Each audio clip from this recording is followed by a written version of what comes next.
Hello, everybody. Once again, we meet up with our session, Coffee with Your Dreams.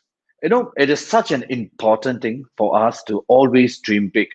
To symbolize that, I actually wore this t shirt, Big Dreamer. Okay, I am a big dreamer. I love to dream. I love to dream big. And because of that, sometimes I do feel very, very much more pressurized in life than my friends. But that has also brought me to meet up with a lot of interesting people, like the person we're going to meet today. Today we're going to meet Mr. Naren. Mr. Naren from Third Eye Media Private Limited. So, what is so great about Mr. Naren? Now, I know him personally from my school days. So, technically, we were studying in primary school together, and he was quite a bright student. So, he actually went off to a very good school, and after completing his diploma, he went into a totally different field. And following that, right now, being in one of the worst hit industry during this global pandemic situation, he actually came up with an amazing idea which created a breakthrough for him. So when I heard his story, it truly inspired me, and therefore I want to bring it to you guys to inspire you as well. So let us now welcome Mr. Naren. Hi, Hello, Steve. bro. Hi. How are you? Very good, very good. So are you excited? Kind of, bro. Okay, so a little bit about Mr. Naren. He is very, very experienced in the media industry, and yet he's camera shy. Okay, so why? Because he's always behind the camera. Now, Naren has shot movies, short films, movies, and video clips for a lot of programs in Mediacrop itself. But he seldom comes in front of the camera. So today is one of the first, I think, first few times that we have forced him to come in front of the camera. Now he doesn't come in front of the camera because he didn't get to, because he doesn't want to. So many times I've been asking him for this session, he's been delaying. So finally I got him here to inspire all of us with his story. So, bro, Naren, tell me a bit more about yourself, bro. um, Firstly, actually, bro, I never shot any movies at all. More of programs only and short films. Yeah, one, two. Okay. A bit of myself. Um, Basically, I'm actually not even film trained. Um, by education, I'm actually an electrical engineer. I did a diploma in electrical engineering. Um, and it was like it's by chance, like what you said, it was by chance where I actually came across this field. It was more like during my poly days because while doing my engineering diploma, what happened was we used to do a lot of stage shows in school, and one of my student affairs officer, he used to encourage me to use the Mac and all that. And those days, we don't have animation, or you want to do some sort of animation, you do it in PowerPoint. And I was like the expert in PowerPoint at that point of time. PowerPoint is all now Keynote has taken over PowerPoint. So, and I do not know how to use Keynote. So then from there on, it's like slowly the passion build up and all that. Somehow photography, videography, probably the interest was there, but I was already in electrical engineering. That's number one. Number two, I had no avenues or context to go into film and all that. But then I was just doing my own stuff and all that. Eventually, after my diploma, I started a wedding company. I was doing wedding deco, wedding planning, and all that. And then after some time, I actually, in between, I actually did some network marketing and all that. After my network marketing, Sorry, bro. then Sorry. Just want to cut you there. So when you said you started your wedding decor company, how old were you? um, 21. I was 21 when I 21 years started. old. Yeah, 21 years old. 21. So you started your first company when you were 21. Can I say that? Yes, I started it with two other friends. Wow. So 21 years old, where most of us were clubbing and enjoying ourselves, you were actually already an entrepreneur. Wow, that's very In inspirational. a way, yeah. In a way, yeah. But I also learned my lessons through clubbing and all that because that business didn't last because of clubbing actually. Okay. So I think you will be sharing with us a bit more about that later. Yeah. So Okay, so cool. yeah. So moving forward, it's like after that I was in network marketing for a while. So that was a phase of time where I actually learned a bit of PR skills and talking to people and all that. And then again, I think that period there was one recession. So again, there was no jobs and all that. I was actually working in an aircraft firm, not for long, like a month or two as an avionics engineer, while still carrying on my wedding company and all that. And then, just like a hobby, I went in to do wedding videography. So that's how it started. It's like, and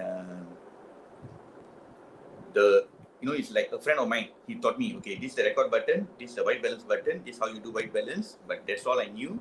Started taking for weddings, and somehow probably the interest was there, and the eye for details was a bit different on my side probably. So it's like there was a steep growth for me. From wedding, I went into corporate videos, I went into events, and finally I landed up in television.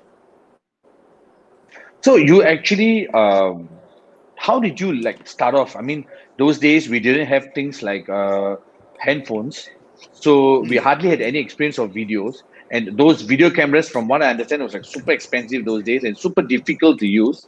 So how did it? How did you get? I mean, I don't think there was even YouTube then, right? For us to learn all this, YouTube and Google. Google was there, bro. Before Google, there used to be Yahoo. Ah, yes. Oh, Yahoo wow, search engine. Yahoo. So yeah, I used to be learning a little bit from Yahoo and Google actually. Google was my first teacher actually. Um, actually, what happened was, like I said, my student affairs officer, he actually got me hooked to a Mac and all that. So I actually bought a Mac, and I was just using the Mac to surf Yahoo and play games and all that for a good 1 year. Then after 1 year, I was like, okay, since I have a Mac and usually Mac is used for editing and all that, let's try a little bit of editing. But then it was a very basic Mac, so there was not much hard disk space and all that. And those days, in fact, even now, it's like those days you use the mini DV tape. So 1 hour tape is about 60 GB, 60 gigabytes, and my Mac hard disk was only 150 GB. So if I want to do any editing, right, I can do only for maximum of 1 to 2 hours. No, 240 GB. So I can only do a maximum of 2 hours of editing. So, but yeah, I just installed the software, and then Google helped me a little bit to teach the basics and all that of editing. What are each icon for, how to this thing.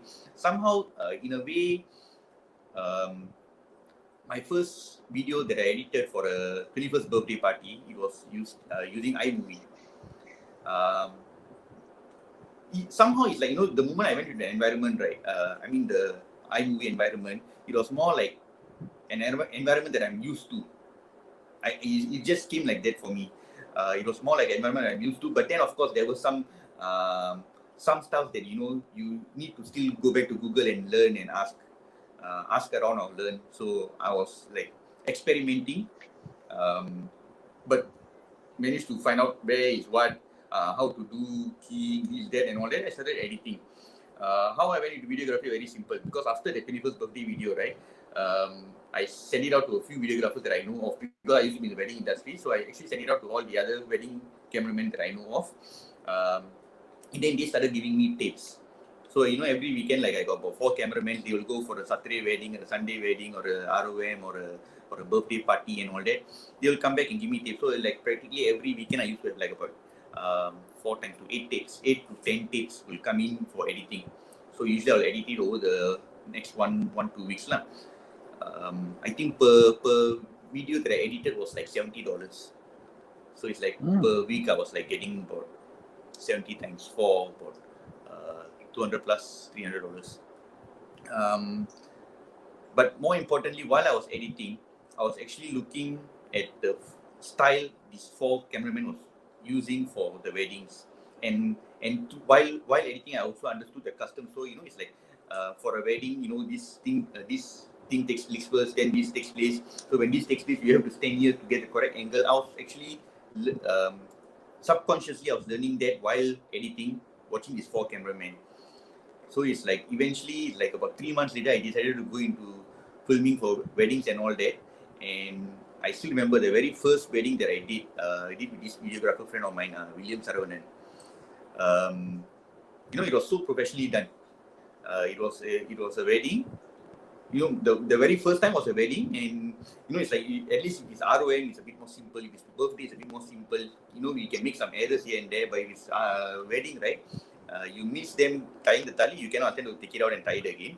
So, um, so this photographer, he has been around for almost 5-6 years. He's very experienced and all that. And both of us went, we got introduced and all that. The client actually came to each of us individually. So we got introduced and all that.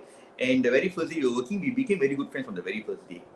After which, it's like whenever he gets any orders and all that, he'll call me, Naren, let's go together and do it. Exactly a year later, it's like a year later when after we met, so we were shooting for a wedding. Then I told him, Saravana, today is exactly 1 year since we met. He was like, yeah, oh yeah. Then I was like, let me tell you the truth right now. That wedding was my first wedding. And then he looked at me shocked. He said, you know what? I didn't know. You looked as if you already shot for weddings and all that. Basically the reason was because I was already editing for weddings and all that. So when I went down there, I knew my environment. So yeah. Then from weddings and all that, slowly I went into corporate events. So, but one question: how come you didn't go and work in the engineering side at all, or did you go there for a while? Yeah, I did go. Actually, I loved aircrafts a lot. I wanted to sign on in the Air Force, but I had a knee operation due to soccer and all that, so I was rejected. They actually told me that I'm medically unfit. It's dangerous for me to climb aircrafts. This is what they told me. And then this was during poly days, so I wanted to sign on. And then after I graduated from poly, for national service, they actually posted me to the Air Force as an aircraft tech. And then so I was an aircraft tech for 2 years, medically unfit to climb aircraft, but then I was aircraft tech for 2 years. I was repairing helicopters and all that, and I actually enjoyed it a lot. So after my NS, I actually joined this company. It's an aircraft servicing company. I joined them for 1 month actually. But somehow at that very age, 2021, I already knew that it's like working is not for me. In the sense that it's better for Working me for someone. Yeah, working for someone was not for me. It's more like it's like, I always used to tell, it's either they don't like me or I don't like them. Every job I go for, it's either they don't like me or I don't like them. So landed up, I had to work for somebody who I like, which was me lah. After that, I did work again in a production line. Was as an assistant engineer. Assistant engineer or technician, I can't remember. In a production line, semiconductor production line. That was like for about 3 months. That was a very volatile industry. It's like, because semiconductors, right? Suddenly there'll be retrenchment. So it's like my retrenchment came at 2 a.m. in the morning. I was doing night shift. So 2 a.m. in the morning, the HR company guy came in to the plant. The moment I saw him, I just put down my spanner, everything. Because I know that if he's going to retrench, I'm going to be the first to go. Like I said, either I don't like them or they don't like me lah. So at 2 a.m. they called me into the room and they gave me a nice handshake. I said thank you very much, and I went for breakfast and I went back home. So yeah, I enjoyed working in aircrafts. Given a choice, I would How always old go were back you to then when you got retrenched? retrench. 23, 24, 23, 24, around there. Yeah. Were you already married? No, I wasn't married. Okay. I wasn't married. Yeah. So that means, can I say that during that time, you were still a bit more adventurous lah? Because people say that the moment we get married and start a family, we tend to slow down a bit on the adventurous side. We tend to stick on to the safe side of life. But from what I see, even at 40 plus, you're still taking a lot of risk. So, what's your view on that? Do you think Actually, I'm people always adventurous lah. so I'm always regardless looking. whether family man or not, adventurous lah? Well, probably I take calculated risk right now lah. Those days I wouldn't say I take risk and all that, but probably by then I already knew, even that production line, I was just working there for about 3 months for some pocket money actually. So So it's like I'm probably one of those very few ones who were actually looking forward towards the retrenchment. I know the retrenchment is coming. I don't know when it's going to come. So every day I go to work, right, I'm hoping for him to come and retrench me, because I was just working there for some pocket money at that period of time. It's like, because from the age of when I was in poly, I started my wedding company actually. When I was already studying in poly, I started my wedding company. So from that age, I already told myself that I want to do something on my own. So that was something already was in me during poly, and after that I was experimenting. I was trying everything else, because I was because of wedding service, I actually had a 14-footer lorry. So I was seeing whether I can go into delivery contracts, try out delivery contracts. I was going to network marketing. I wouldn't say I failed everywhere. Actually, I learned something everywhere to bring me forward to the next level. Actually, right So now it's what? more calculated risk. Okay, I mean, fair enough. At 40 plus, many people won't even take risk. Calculated risk is still pretty adventurous, I would say. And so let me ask you a question. Now, how many programs or short films? Short films, you say 2 or 3, but how many programs would you have? I know you have done a lot, so I'm not too sure if you have kept count. But how many roughly do you think you have taken so far? Yeah, you say An if you take count. estimation. Um, no, I lost count actually. Okay, sure. I've been shooting for Vasantham programs since the last 12 years. 12 years, okay. Yes, 12 So years. each year, at least about 5, 6 programs, assuming I'm not too sure of the count, we are already Probably going up to quite, average of 2 to 3 per year, 3 a year. okay. So now, being in a very comfortable, people already know you. A few times when we travel together in the car, I've known some producers who actually called you and asked you for your dates if you're available to take some uh, to shoot for them some of the new program that they just got. So being in such a comfortable area, you actually had an idea to start something new. That means come out. I still remember you telling me this. It's a tough call. I'm coming out and starting something. I wouldn't say new. You are quite well versed, but it's just another new role that you're doing. And that's when the global pandemic happened. Mm-hmm. And your industry was one of the worst hit industry during this time. And I'm very sure it was a very scary situation for you. But that's when you decided, while the risk is high, while you're already getting hit, you decided to take the plunge and jump into the ocean. So how was that experience? Okay, actually, first thing, bro, just a disclaimer, I'm not coming out of anywhere. Anybody watch this right now, they may think I'm out of the whole industry. No, I'm not coming Oh, out of you anywhere. know. I'm still a cameraman. But yeah, I'm taking a step forward to the next level. One of the reasons why, like what you said, you kept on mentioning 40 years old, 40 years old, 40 years old. But there was a reason. There was also the reason why I had to make the next move, because number one, um, this is a very creative industry. So being a creative industry, youngsters always come with a lot of creative ideas. So we have to keep up to them. That's number one. Number two, like what you said, age is catching up. I've always told myself, not now, it wasn't now. The day I came into the industry, that was 12 years ago, I told myself, I'm going to lose my eyesight one day. As in, going to get old, eyesight going to go down, have to wear specs. Um, or worst case scenario, lose your eyesight completely. And if I do that, my income is totally gone. Because that's the only thing I know how to do. I can only film. So if my eyesight is gone, everything is gone actually. So this was something that I warned myself 12 years ago. I told myself, it's like, this is again another learning curve. I have to learn certain traits and all that for me to go to the next level. I never told myself that this is where I wanted to go. But as time went on, it slowly just developed that way and all that. And then somewhere around last year, I told myself, I've been in this industry for so long as a cameraman. I have been doing productions. Um, I think I may be ready to go for the next level. So that's when I decided to branch out into production and all that. But actually, the things I was never ready, because the moment I came into production, that's when I realized that there was a lot more in production which I've never seen, which now I'm seeing. But then again, it's again another learning curve. So I'm just going by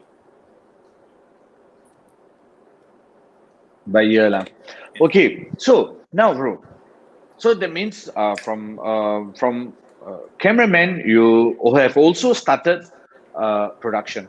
Okay, and I think one of the most interesting one that you did was actually this. You managed to do. I think one of the first few to do a full program, full-fledged program during circuit breaker. And I still remember, correct me if I'm wrong, I still remember you got the idea, you got the opportunity, and you did the filming, shooting, execution all during circuit breaker itself. So it was definitely a tough challenge. You can't go to meet anyone, they can't come and meet you, you can't use the studio. So therefore, you had to use handphones and all that to actually take the videos and all that. How was that experience? it's a very memorable experience actually. The thing is, number one, pandemic was already here. I think from January my job was already slowing down.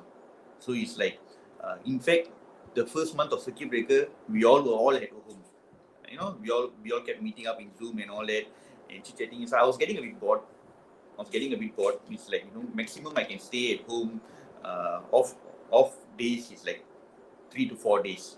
So after like 1 week, 2 weeks, I was getting very bored. I was experimenting. I was trying out a lot of stuffs. What can be done? How to say? You are staying at home. You are jobless. Probably this is the only time you got nothing to lose. So just try to get yourself known. That's number one. Number two was what did I want to say? Just a disclaimer. I am, prior to circuit breaker, I was actually totally against shooting on handphones, as in a program. I think 3 years back, I had this director who wanted to shoot a short film on an iPhone, and somehow I managed to convince him not to use an iPhone. To me, it's like, I'm not saying phones are no good. All I'm saying is, it's like, for every particular job, there's supposed to be a particular device for it. So I'm a believer of that. So to me, if it's going to be a broadcast program, a handphone will not give you the same quality as a professional camera. I was a bit stubborn in these thoughts of mine. But then again, it's like, there's this saying: every adversity always carries with it a seed of equal or better benefit. So it's like, there was one adversity where pandemic came, and it so happened of all the time, because I was already trying to pitch for programs like a year back, and of all the time of pitching during the pandemic period was when they shortlisted me. So I still have to sell myself, as in sell my ideas, sell my company. So I was actually shortlisted for 2 programs. So during the first pitch, one of the questions that was raised to us was, if the circuit breaker gets extended, what is your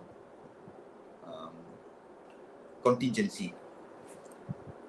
So we also say, we have this contingency, that contingency, and all that. And the meeting was over. So I can't remember whether I told you this or not, but then once the meeting was over, the next is going to be for the variety program. And we were like wondering, the team was wondering, okay, we managed to, sell something down here, but now if they ask us the same question for variety, what are we going to say? Because, variety means there's going to be dance, there's going to be songs, and songs means it's a lot of work for song, because there's going to be music, there's going to be a singer, the singer must sing and do the recording, and then he must do the mastering, and all this in circuit breaker. You can't go to anybody's house, you can't go to a studio, it's not an essential service, it's not a COVID related program, so we can't get clearance. I actually gave up on the idea completely. I told myself, you know what, I can't, no way can we do a variety during circuit breaker. This was what I told myself. So actually the idea was dropped. in my mind actually. But then again, 2 days I slept over it, and I was thinking about it. I was thinking about my school days. I was thinking my friends and all that, because like we used to do shows together and all that. Right? Suddenly this thing told me, it's like, since school days you've been doing shows. You know all these people. It's just a mind voice telling me, go and talk to them, get your ideas. So I started calling one of my friend who is a very good sound engineer and a lecturer in RT. I called him for advice. I called one of the musicians. I suggested my idea to them and all that. I called my mentor, and then I told him, you know what, I'm thinking of shooting the handphone. He was like, don't even think about it.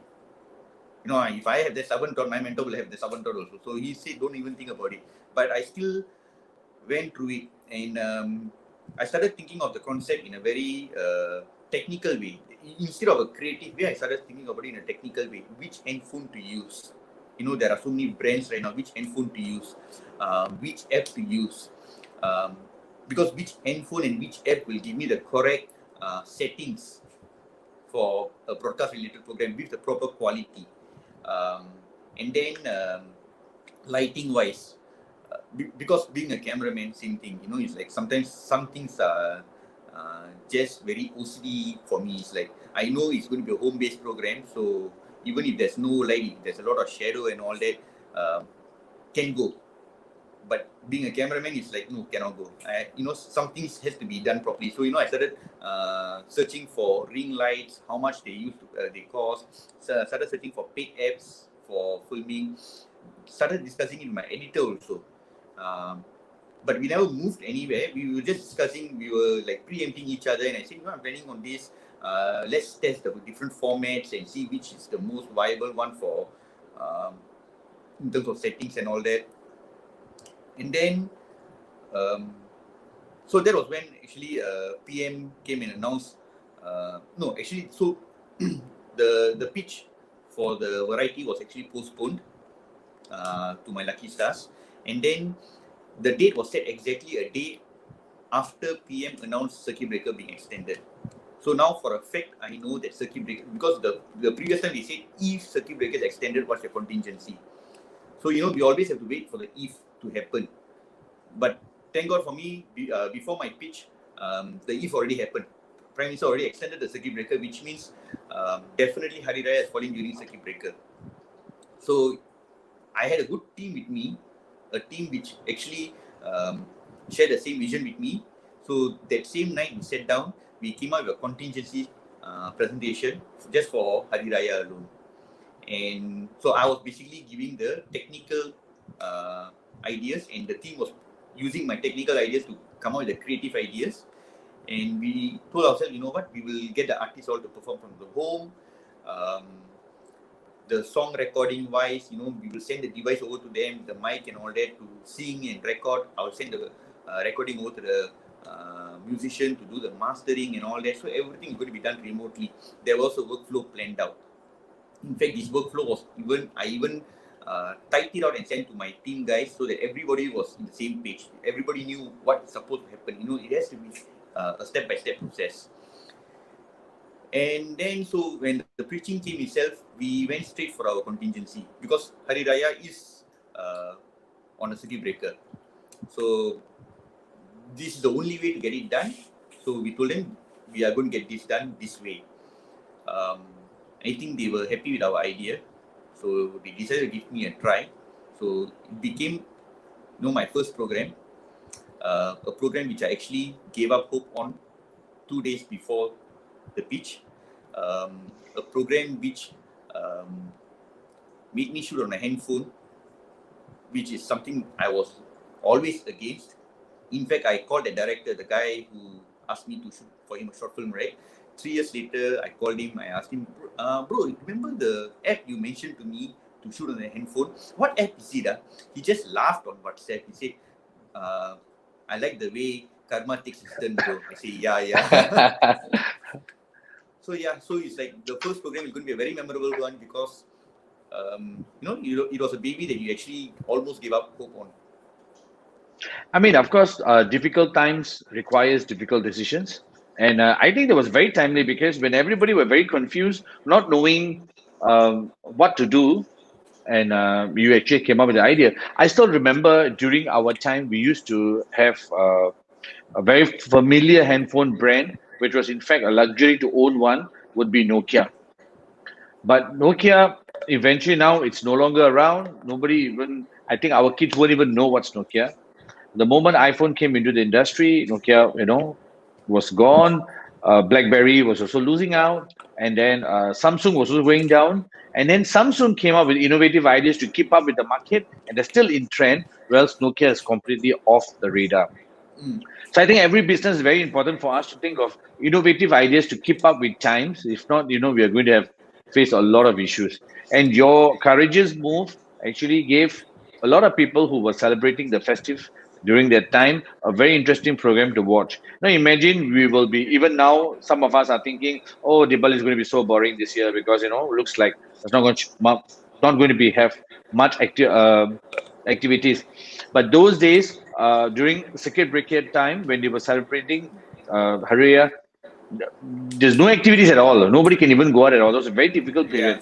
And I'm sure that your show actually brought some smiles into everyone's face during that time, because they would have thought that, if they wouldn't be able to come up. If I'm not mistaken, during that time, even shooting for regular programs was cut, because I kept Yes. seeing the signages that, we will be maybe having to repeat the previous episodes. A new one will not be out. Not just in Singapore, even in some India programs I saw that they are not going to be doing any shooting at all. A little bit about Naren. Naren actually, some time ago, we did a short film called The Step, titled The Step, for Victory version 2. Victory version 2 is the interest group of Victory IAC, where we were part of Mr. Dream Big initiative. We created the interest group to motivate teenagers into stepping up for their rights and also living life to the fullest. So during that program, one of the projects that we wanted to do was a short film to discourage teenagers into taking the step towards ending their life. Because the pattern during that time was a lot of teenagers were taking their life, and we wanted to come up with a awareness kind of short film. So of course, with we had good ideas, but we didn't have the knowledge or what to do, and we started taking with VCams. We had about 15 teenagers. We started taking with VCam, but we are not sure how to edit it, and we were like playing around here and there, doing whatever that we could. The idea was supposed to be a very very simple short film. Then Naren heard about this one day during our sharing session, and he actually came forward and helped us. Helped us meaning he actually came in, he sponsored to shoot the video, the short film, edit it, and most importantly, he actually taught the kids. So he actually brought all the kids. He ran a one-day workshop teaching them how to actually shoot a short film. That means not just from the camera, from the script, from the scheduling, everything. He gave them a good one-day workshop for them to get a good feel of things. And then on the actual shooting days, he actually got the kids to come and get behind the camera and take. So it was not like, I teach you and I'm going to do it myself. You just stand there and look. He actually let them take it. Some difficult key shots, he went in and did it himself, but most of it, he let them do it. So they had the real good feel. The teenagers were very amused by actually carrying such a big camera, seeing the view, seeing how clear the view is, and from the perspective of someone who has been in the industry for so long, when you look at certain view, how they spot certain details. It was a very, very refreshing and a very, very inspiring session for all. And once again, Naren, let me thank you so much for that. I think it was very, very helpful. So you Mm. have always been wanting to give back to the society as well. And I would say that apart from the short film, this program that you did, you took the extra mile. Definitely a lot more effort than previous programs for to take it during circuit breaker, but it was definitely a huge give back. Now, Naren, from then, I also understand that you have already you have climbed up a few more steps higher, and you have your own song as well, right? Can you tell me a bit more about the song that you have done, Oh, okay. I mean, produced? so the program that they actually gave me, Galata Kondatam, it wasn't just for Hari Raya. They actually gave me 7 episodes. As in, I Mm-mm. used Hari Raya. I stole that one concept and I took 7 episodes of holiday varieties. So one of it was supposed to be National Day. So what happened was, usually for holiday specials, most of the time you don't have a special for National Day. You will have it for the other um, cultural days, like Diwali, Hari Raya, Pongal, Chinese New Year, and all that. So firstly, they gave me one for National Day. So we have to do something. If it's going to be Deepavali, if it's going to be Hari Raya, it's going to be all Hari Raya related. If it's going to be Deepavali, it's going to be all Deepavali related. If it's going to be National Day, it has to be national related. So the content has to be national related. So we were thinking what to do and all that. And I've already had this so-called idea or a dream in my mind long time back, to do a song, something like Muneru Alibag, that kind of a national song. But I'm not a musician, I'm not a singer, so I'm not a lyricist either. So I can't possibly do a song. So that was when again, after Hari Raya, National Day was presented on the plate to me. So I still remember, on the night of Hari Raya, that means after my program went on air, my team, we met up on Zoom to discuss about our program and how good it was. Yeah, it was on that night. So it's like a post celebration among the team over Zoom lah. And on that day itself, that means on May 24th, I told the team, for National Day, let's do a song. So it was not like something that slowly developed. It was already in the mind. So on a Hari Raya day, we were like, okay, so what next? I said, for National Day, let's do a song. After that, we just kept on discussing about it. And I, again, being a national song, it's like I wanted to carry some value to it. I told myself I want to have different generations of singers to actually recognize, basically a representative from every generation, to basically recognize all the artists in Vasantham, to represent all of them. And wanted something motivational and all that. And after that, we were like talking with guys who can do the music directors and all that. And finally, we got some people on board and we started working on it. And we got a song out. Yeah. So that was Dira.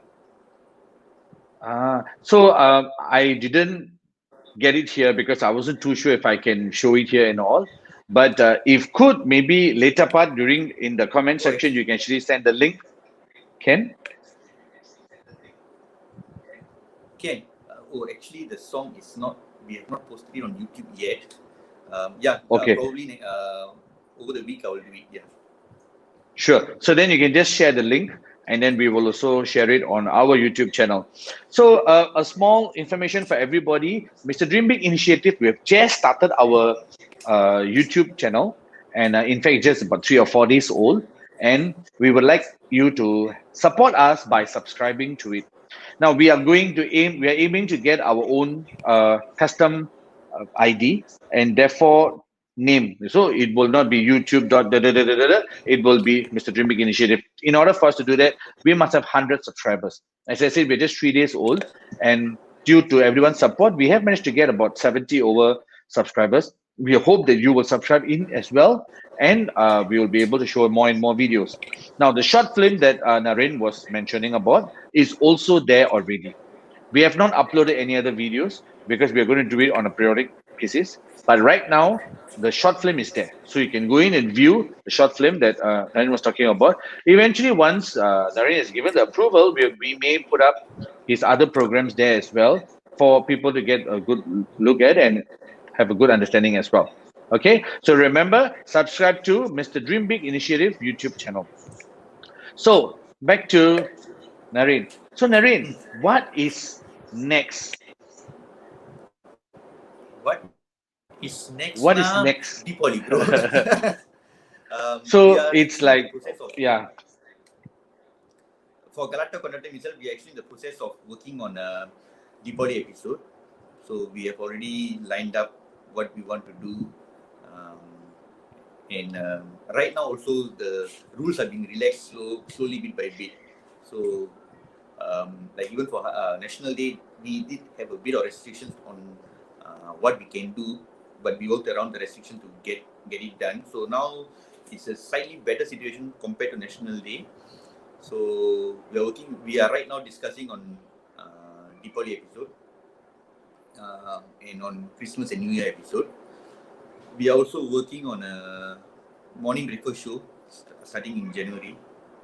So after this, it's like, what is next? Actually, the thing is, I was thinking of telling this just now. When I started, right, it's like what we said. After 12 years being a cameraman, coming to production, I thought, I've been here for 12 years. I should know how it should be done. Then I realized that I'm just jumping into something totally new. So I'm starting back from kindergarten again right now. But then again, yeah. So when Galata Conductor came, the team had an idea, a concept, and we had a technical workflow. We used it. We got it. But now it's like, I told myself, I realized that it's not just my ideas. It's like I have to step back and see what the audience actually wants. So now thinking of ideas is a bit more tougher because number one, based on Hari Raya, what we did was something that, in fact, we were impressed with ourselves. Frankly speaking, what I imagined for that program it was way much more lesser than what actually turned out. I didn't expect that level of a program actually. I visualized a program shot from the handphone by the artists themselves and all that. But I think because of circuit breakers, since everybody was stuck at home, everybody were happy to do it. My main intention, which I kept telling the artists also, was all these years, the audience have actually supported the artists by watching their programs, by supporting them. If there's any live events, they go there to support the artists. It's like our artists are all freelancers, but then they give them a celebrity status, and they really, it's like I've always been out with some of the artists and all that. And then while we are in a shoot, suddenly somebody will come and say, "Can I take a photo with you?" and all that. So the public has always supported the artists. So I told the artists, all these years you have been supported very well. This is your one golden chance when there's a circuit breaker and everybody is at home. They can't go anywhere. They can't celebrate a public holiday. They can't celebrate Hari Raya with their family. I think this is one time you can say thanks to them by going all out from home. And I think that's what all the artists did. So eventually the final output was actually way much more better than what I actually planned for. Again, it's artists, the team, everybody involved.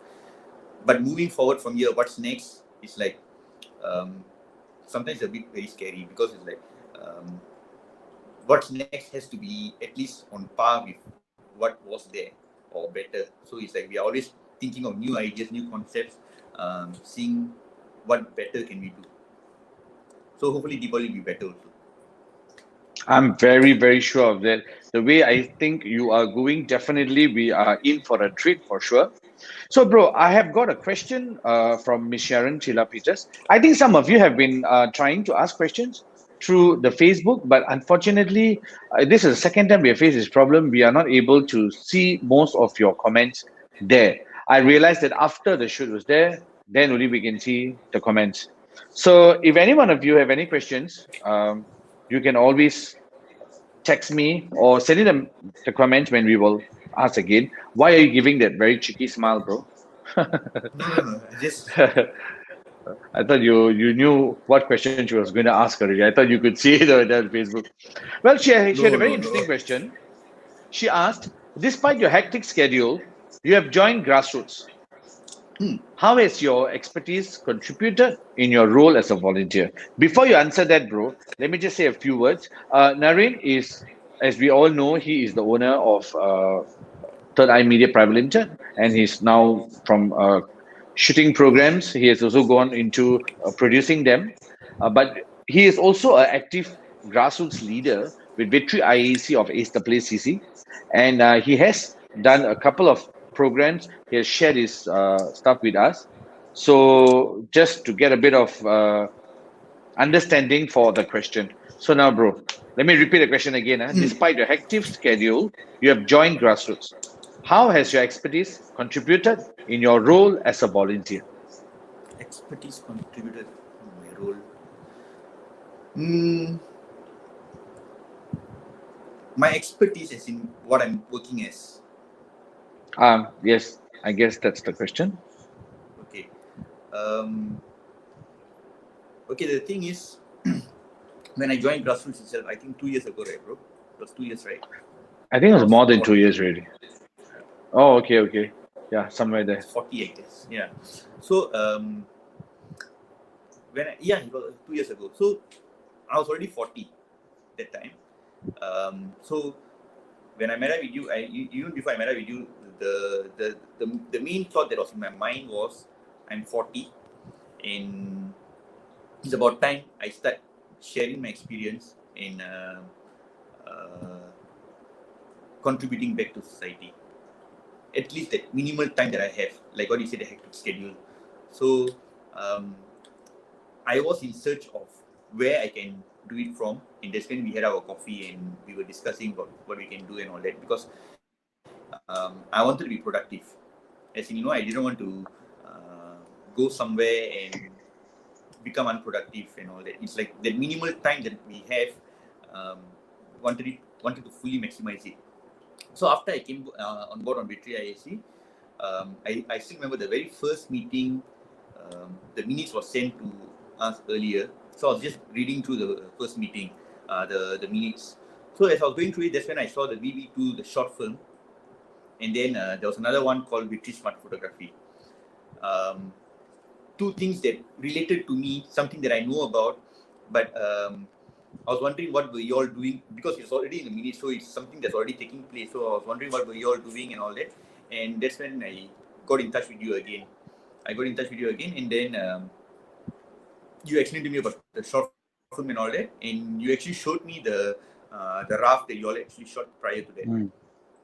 And using my expertise, I told myself, you know what, if I'm already down here, then um, why should you all be struggling and searching? I mean, this is what I do every other day. So let me come in there, let me do the work the short film with you all. But at the same time, I think I also told you, bro, this is something that I want the youth to actually do it themselves, because they need to have ownership over, whether it's acting or filming.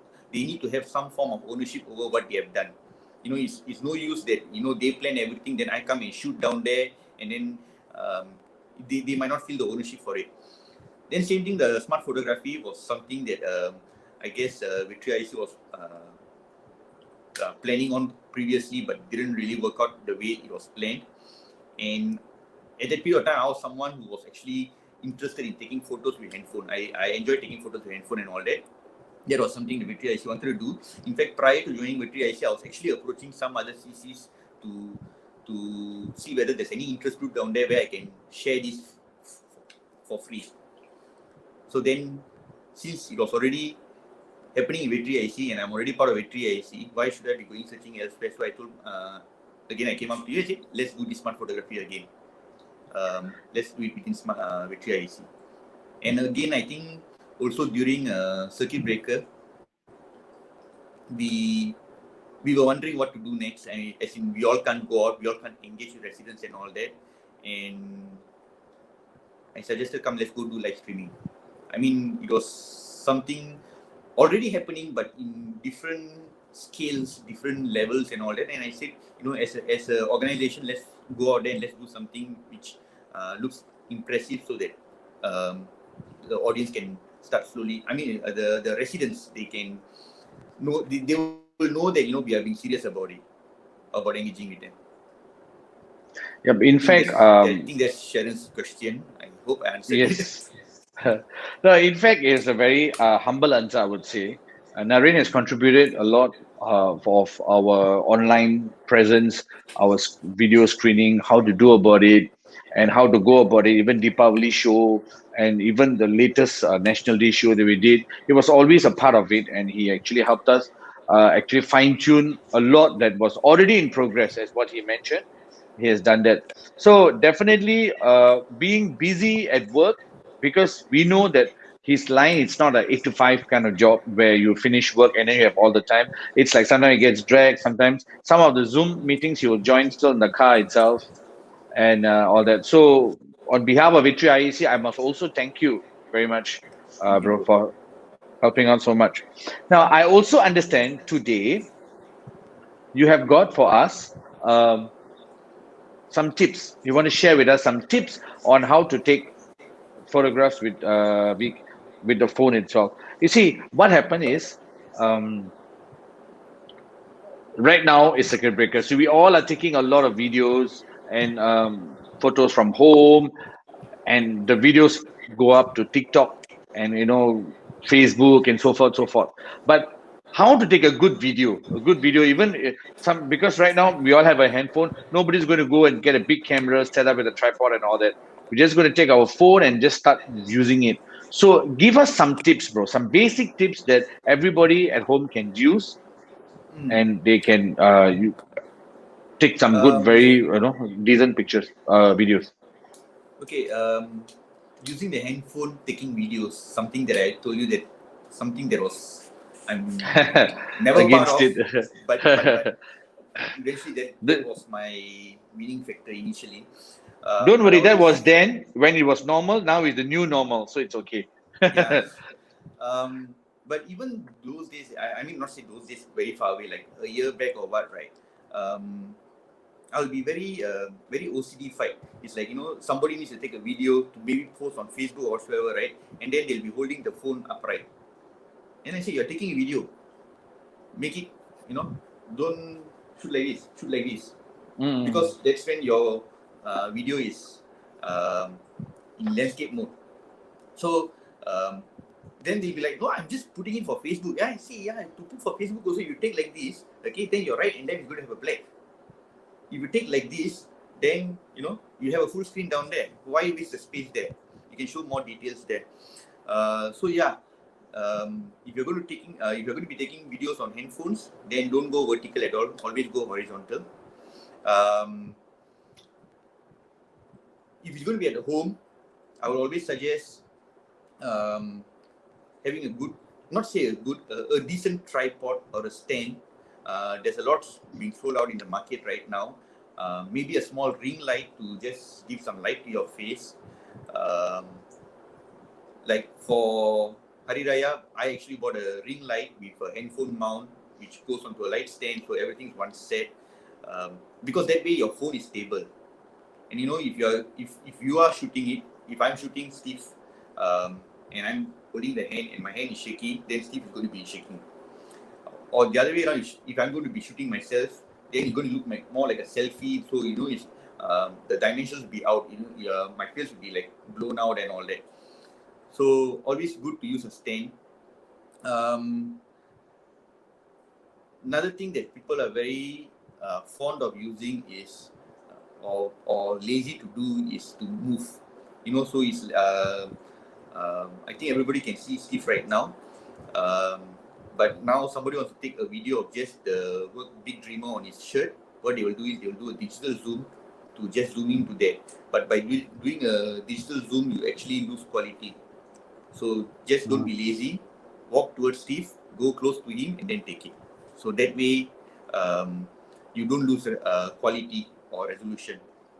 And then lighting wise, I told, if you are indoors, it's nice to get a ring light. If you're outdoors, always be aware where the sun is. The sun should never be behind you. You should always be facing the sun, so that like a ring light, the sun gives you the light. That way, you and behind you, everything is equal light.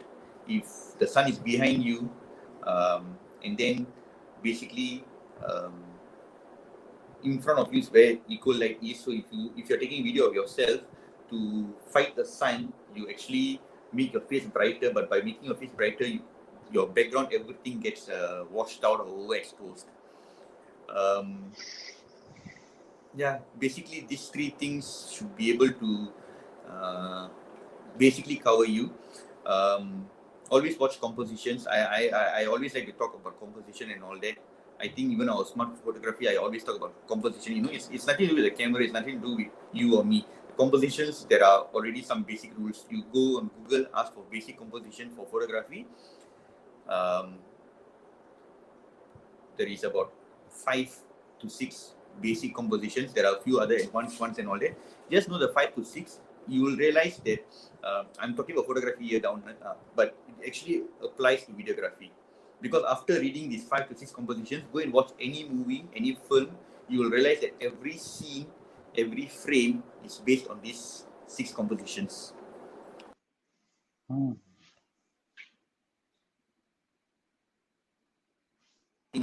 I learned the basics of lighting from there, so you can do the same thing.